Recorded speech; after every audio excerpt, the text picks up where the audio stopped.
Doctor Bhimrao Ambedkar की जयंती पर जाने बाबा साहब के जीवन से जुड़ी ये रोचक बातें।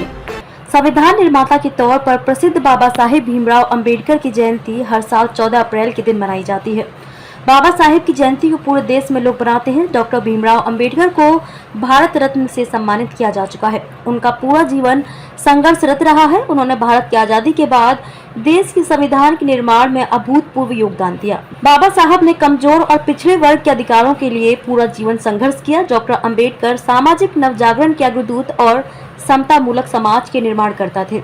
अंबेडकर समाज के कमजोर, मजदूर, महिलाओं आदि को शिक्षा के जरिए सशक्त बनाना चाहते थे। इसी कारण डॉक्टर भीमराव अंबेडकर की जयंती को भारत में समानता दिवस और ज्ञान दिवस के रूप में मनाया जाता है। बाबा साहब की जयंती के मौके पर उनके जीवन से जुड़ी रोचक बातों को जान लीजिए। भीमराव अंबेडकर का जीवन परिचय। डॉक्टर भीमराव अंबेडकर का जन्म मध्य प्रदेश के एक छोटे से गांव महू में 14 अप्रैल 1891 में हुआ था।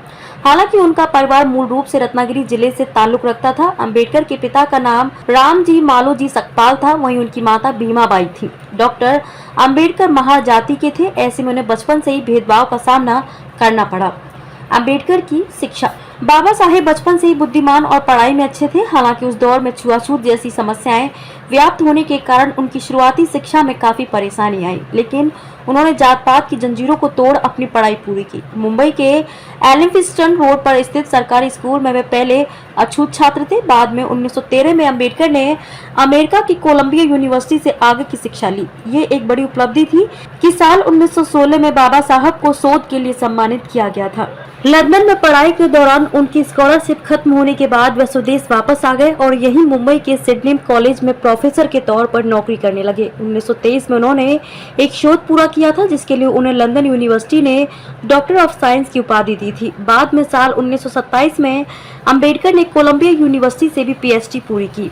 अंबेडकर का करियर। बाबा साहब ने अपने जीवन में जात पात और असमानता का सामना किया। यही वजह है कि वह दलित समुदाय को समान अधिकार दिलाने के लिए कार्य करते रहे। अंबेडकर ने ब्रिटिश सरकार से पृथक निर्वाचिका की मांग की थी, जिसे मंजूरी भी दे दी गई थी, लेकिन गांधी जी ने इसके विरोध में आमरण अनशन किया तो अंबेडकर ने अपनी मांग को वापस ले लिया। बाबा साहेब अंबेडकर की उपलब्धि। अंबेडकर के राजनीतिक जीवन की बात करें तो उन्होंने लेबर पार्टी का गठन किया था, संविधान समिति के अध्यक्ष रहे। आजादी के बाद कानून मंत्री नियुक्त किया गया। बाद में बॉम्बे नॉर्थ सीट से देश का पहला आम चुनाव लड़ा, लेकिन हार का सामना करना पड़ा। बाबा साहेब राज्यसभा से 2 बार सांसद चुने गए। वहीं 6 दिसंबर 1956 को डॉक्टर भीमराव अंबेडकर का निधन हो गया। उनके निधन के बाद साल 1990 में बाबा साहब को भारत का सर्वोच्च सम्मान भारत रत्न से सम्मानित किया गया। संविधान निर्माता के तौर पर प्रसिद्ध बाबा साहेब भीमराव अंबेडकर की जयंती हर साल 14 अप्रैल के दिन मनाई जाती है। बाबा साहेब की जयंती को पूरे देश में लोग मनाते हैं। डॉक्टर भीमराव अंबेडकर को भारत रत्न से सम्मानित किया जा चुका है। उनका पूरा जीवन संघर्षरत रहा है। उन्होंने भारत की आजादी के बाद देश के संविधान के निर्माण में अभूतपूर्व योगदान दिया।